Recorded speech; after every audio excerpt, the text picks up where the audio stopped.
Welcome to Our Girl Relationships. On this channel, we discuss day-to-day problems people face in their lives. Let's start with the video. My husband and I lived happily married for over 9 years after having dated for more than 4. We went through quite a lot of things together, and we were there for each other when our lives basically crumbled to the ground because of familial affairs. I don't think there was ever a day when we were together that I paused to think what my life would end up being like without him in it, nor did I ever dare to imagine it with anyone else. I suppose that's what made it so surprising. On top of how abruptly things changed and how unusually irrational his decision to file for divorce was. There was a time period during our marriage in which we were slightly distant because of how hectic the nature of our work is. But it wasn't something abnormal or worth even arguing about. It was neither the first time it happened, nor was it aggressive or unpleasant. It's just that things weren't as hot as they were usually, and we both knew it had nothing to do with the relationship, or at least I did, because apparently it was reason enough for him to want to end our nearly perfect marriage. One day we were married and struggling with building our individual financial empires, and the next I had gotten a call from my lawyer telling me that I just received divorce papers from my husband and that he was only allowing communication through and with the presence of our lawyers. Although the events that led to our divorce and the few that followed which revolved our relationship were extremely strange, I found it in my heart to give him the benefit of the doubt and assume my lack of full understanding of the situation. It felt better to live and deal with the consequences of our divorce, thinking he had solid reasoning to back up his request, not just something as stupid and minute as a small period of cold air between us that resulted from our professions. I lived with it, and I was willing to maintain that mentality for the rest of my days because it allowed me to move on without resentment or any hard feelings. I was fine with everything really, but things just couldn't stay peaceful and calm now, could they? Not with the reason that ended the marriage, which although I chose to deny the presence of something more profound and certainly more deviant, the nature of what ended our relationship was vigilant, and it was only a matter of time before it came back to bite me and my ex in the ace. A few months after the divorce, nearly a year since I had last laid eyes on my ex or spoken to him, I got a message from him in which he was extremely friendly, positive, and passive.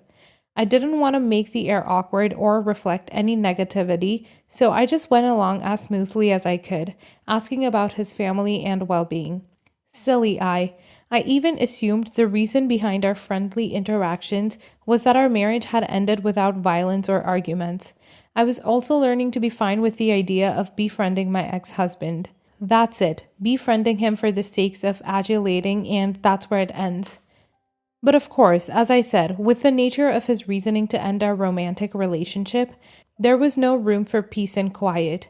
Things escalated very quickly from passive and non-transactional when he called me one day confessing things to me, requesting and justifying things that blew me away and that still puzzle me to this day.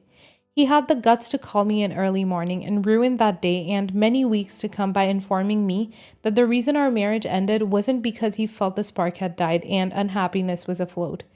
He brought up his friend's wife's name and referred to her as the mother of his child.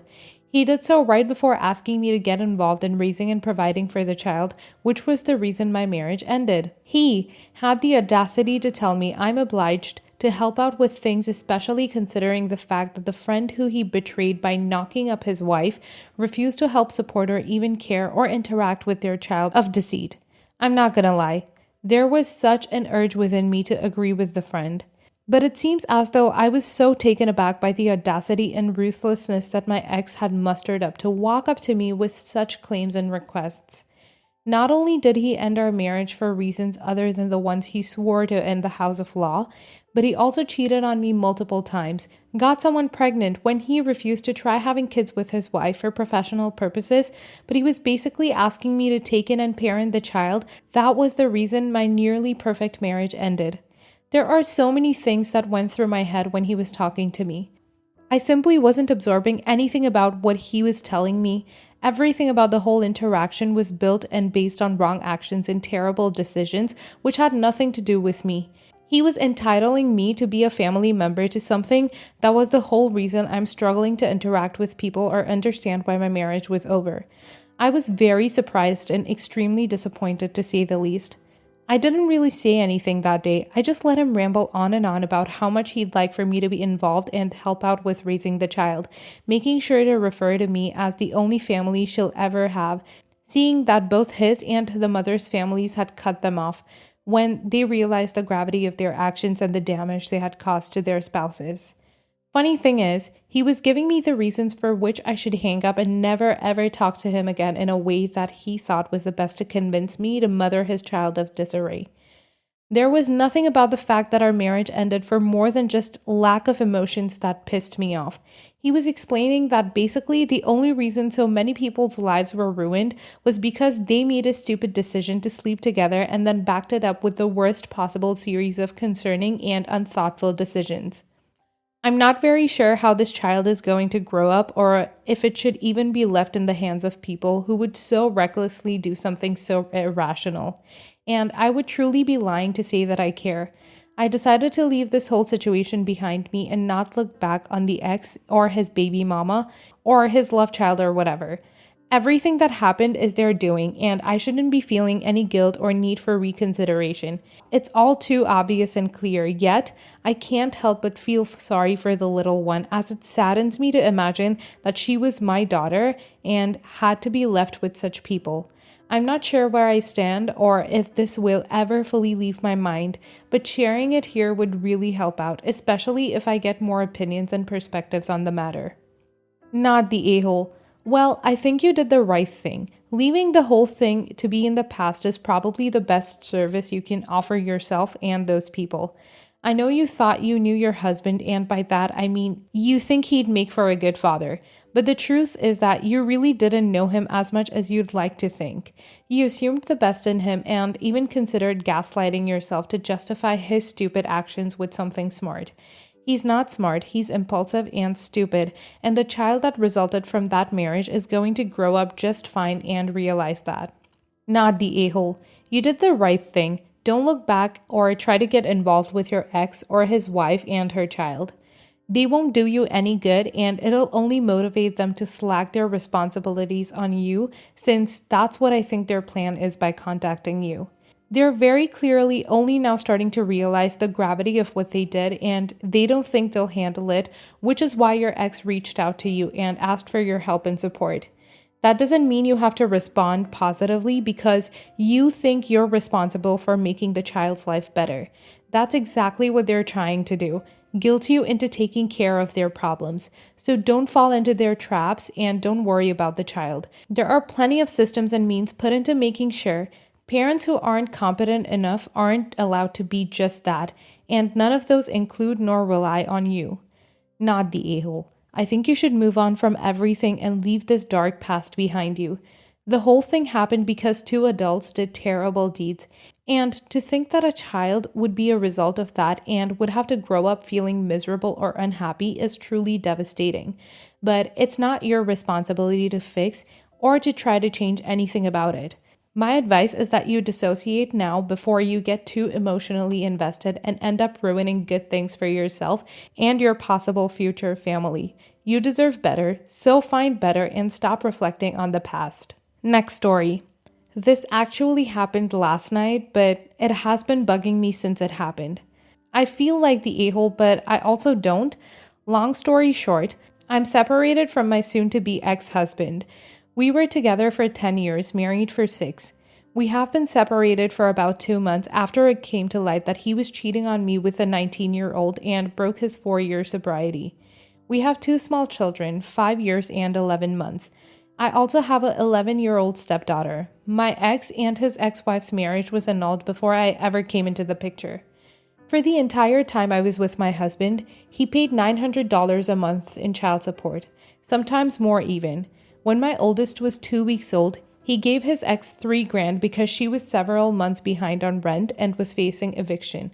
With my stepdaughter, it was always on us to get her new school clothes, supplies, shoes, etc. Her mother would just forget.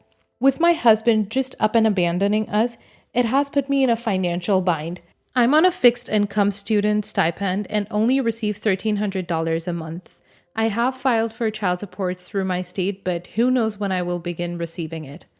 Last night, out of the blue, his ex messaged me. Apparently, when my husband abandoned us, he stopped paying his child support too. He has not paid for November, nor will probably pay for December either. His ex asked me to pay his back in current child support. She and her new partner have one child already, and she's expecting again. She told me how they were counting on that money to catch up on bills, take care of Christmas. I told her no, there's no way I can do that. I have my own 2 children to take care of. I'm barely surviving as it is. While my ex is still paying the mortgage, I'm responsible for utilities and such. I can't help that he decided to not pay child support. She called me selfish and a-hole and accused me of not caring about my stepdaughter. Threatened legal action to make me pay. At that point, I rolled my eyes and stopped responding. Part of me feels bad that I can't help her because I know my stepdaughter is the one who will suffer. But part of me is like, well, tough luck, because both she and her partner work full-time. I'm a full-time student stay-at-home mom who was thrust into single motherhood by my ex having his midlife crisis and just effing off. So Reddit, am I the a-hole? Not the a-hole. She needs to pursue child support through the courts and get it from your ex. This is not your problem. She and her new partner should not be counting on child support for your stepdaughter to use for their own needs and their other children's needs. You and his previous ex should be working together to make sure he pays all of his child support. Be sure to have child support paid through the courts, not directly. Not the a-hole. It sounds as if your ex is stiffing both you and his previous ex. Not your job to make up for his failure to pay his ex's child support. And you are going to find yourself in the same boat because your ex can't keep it in his pants. Best thing to do is just put his ex on the read and figure out how to get by with your kids having a deadbeat dad. Sounds like you're taking the right steps of getting formal child support for your kids, and you really need to get a custody order in writing so that he doesn't show up one day and demand to have the kids while he goes on a drunken driving spree. Forget both exes for the moment. As someone who went through a nasty divorce where he handled the bills, you need to make sure your mortgage is being paid for. Call the lender, do whatever it takes. Is the house in both your names? Because if he's not paying and the house gets foreclosed, that's going to impact your credit, possibly even job prospects for years to come. You also need to do a credit check on yourself and make sure he's not opening accounts in your name. I know you're on a fixed income, but I can't stress how important this is. You may need some of your limited funds for a lawyer, unless your school provides legal assistance for full-time students. Some do. Otherwise, research women's assistance programs in your state. A lot provide free or low-cost financial counseling. Next story. I really feel like I just stepped out of a soap opera, and I might be in the center of it as the a-hole, using a throwaway account. I, 28 female, work at a small local sports bar. I have a co-worker, 25 female, who we shall call Amanda. All the names will be changed for this post. Amanda starts dating one of our regulars, Nick, not quite 2 years ago. After a few months, she got pregnant and they got engaged pretty quickly after that. The baby is now 6 months old and Amanda has 2 other kids, a 5-year-old and a 3-year-old, each from a different father as well. Nick was planning to adopt both of them after the wedding, as both of their dads basically refuse to be in the picture and are willing to give up parental rights. Amanda and Nick were supposed to get married in 2 weeks. However, about a week ago, Nick came in one of my bar shifts and seemed really down. I didn't pry, but made friendly small talk, and after a few beers, he told me an alarming confession. One of the other regulars, Adam, reached out to Nick on social media. Apparently, Adam and Amanda had been messing around at the same time that she and Nick were dating, and Amanda ghosted him just before announcing her engagement. Basically, Adam wanted Nick to be aware that the baby may not be his before going through with the wedding and the adoption. I was stunned and told Nick that Adam is a bit unstable to begin with and might be lying out of jealousy as he's always had a thing for Amanda. I asked if he had confronted Amanda and he said no, and he told me he was at a loss as to what to do. I basically said he had 2 choices. Either he loves Amanda and the baby enough to not care, or if he needed to know for sure, an answer was a paternity test away. Well, he went with a paternity test, and guess who's not the father? After getting the results and confronting Amanda, Nick called off the wedding. According to another regular who was close with Nick, Amanda admitted to knowing the whole time, but went along with the baby being Nick's because he's financially stable and she knew he would do the right thing and marry her. Word about the conversation between Nick and I got around, and Amanda has been texting me about how I ruined her life and I had no business butting in. She claims if I hadn't suggested the paternity test, Nick would have never gotten one and she'd have a husband and a father for her kids. And I feel like she might be right. I absolutely could have minded my own business and told Nick I had no advice for him. And I do feel bad that now she will be struggling with 3 small children on her own, being a single mother myself. Am I the a-hole? Not the a-hole. Nick deserves to know. Amanda did a horrible thing, especially if she knew and had an inkling the child was not Nick's. In this day and age, they can be ordered online, or heck, Walmart even carries them. It's a very simple procedure with a pretty fast turnaround. Imagine what would have happened in 10 years when the child needed a kidney and Nick found out at that point. Seems Nick dodged the bullet and a cannonball with Amanda. Not the a-hole. Amanda is experiencing the consequences of her actions. Nick and Adam made unfortunate choices in who they had unprotected intercourse with. But everyone deserves the truth and to be able to make life choices based on facts. This would have come out eventually and Nick would be devastated, both emotionally and financially. Best it happened now. Not the a-hole. Amanda is the one that ruined her life. All you did was offer advice after he told you what was up. He didn't have to take it. But it's good that he did now, instead of always wondering and later finding out after getting married and adopting the other children. Next story. My wife, 27 female, and I, 36 male, were having Thanksgiving dinner at my parents' house last Thursday. My wife has this weird habit of eating with a teaspoon all the time, instead of a regular spoon, so when she and my mom were setting the table, she took a teaspoon for herself. Anyways, when she was eating with it, my dad pointed it out to her and asked, "Why on earth are you eating with that tiny teaspoon? You know, eating in tiny mouths isn't going to help you lose those extra pounds you have." I saw it as a harmless joke at the time and laughed along with it. So did my wife at the time, but when we were going back home, she seemed annoyed with me, and at first I didn't get why until she told me it was because I let my dad joke about her weight and didn't defend her. She has had some trouble with her weight lately, but I didn't think she'd get so angry over the joke. At the time, she seemed chill about the joke and it really seemed harmless. If someone joked about me that way, I wouldn't take it to heart. Personally, I don't think her reaction was reasonable, and I don't get why she's still annoyed at me for it. Edit. Yeah, I get it. I'm an a-hole. But how's it reasonable for my wife to still be mad at me 6 days later when I've apologized multiple times and I wasn't even the one who made the joke? You're the a-hole. She seemed chill at the time because she was in shock and uncomfortable with confronting your dad over his comment and over your silence on the matter. A joke is something that is considered to be funny by all parties, and as she never actually thought it was funny, means it wasn't a joke. That wasn't a joke. That was a really insensitive comment your dad made to your wife. I bet your wife laughing was one of those placating laughs women are conditioned to do when men say insensitive crap that they think is funny. Even so, you could have said something to your dad about his mean-spirited comment. You're the a-hole. You're the a-hole. Women are sensitive about their weight in the same way men are sensitive about jokes referring to the size of their private parts in general. Your wife was a good sport, but your dad was an a-hole, and you were too for laughing along. And who the hell makes jokes about being overweight when you're in the middle of eating Thanksgiving dinner? Rude as F.